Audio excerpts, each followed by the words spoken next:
Running करताना तुम्हाला पण दम लागतोय का? आज त्यासाठी काही टिप्स सांगते. त्याआधी मला फॉलो केलं नसलं तर फॉलो करून घ्या. मोस्टली नवीन खेळाडू काय करतात, डायरेक्ट रनिंगला सुरुवात करतात. बॉडी वॉर्मअप नसल्यामुळे लगेच पायाला गोळे येतात आणि आपण दमतो.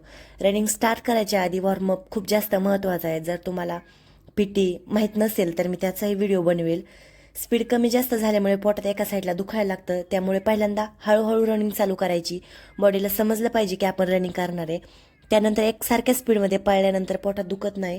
आणि जर तुम्ही रनिंग स्पीडमध्ये करतात तर तुम्हाला दम लागणारच आहे, कारण क्षमतेपेक्षा जास्त धावल्यावर दम लागतो आणि क्षमतेपेक्षा जास्त धावायला पण दमच लागतो.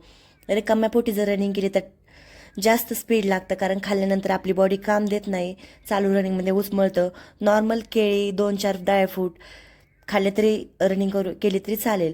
आणि जर तुम्ही नवीन असाल तर स्टार्टिंगला जास्त रनिंग करू नका. स्टेप बाय स्टेप अंतर वाढवा, नाही तर पहिल्याच दिवशी जास्त पळलं की अंग दुखतं आणि नंतर 4-5 दिवस त्यातच जातात.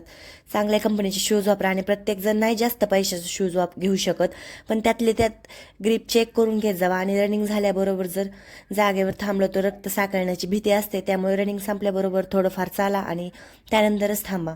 आणि दम तर लागणारच असतो. डेली जर तुम्ही रनिंग करता तेव्हा तुमचा स्टॅमिना हळूहळू वाढत जाईल. आज 10 वर्षापूर्वी मी पण 1-2 किलोमीटर रनिंग करायचे. आता 25 किलोमीटर मी नॉनस्टॉप पळते. तुमचाही स्टॅमिना वाढेल, स्पीड वाढेल. फक्त खचू नका, प्रयत्न करत राहा, वॉटर इनटेक जास्त ठेवा.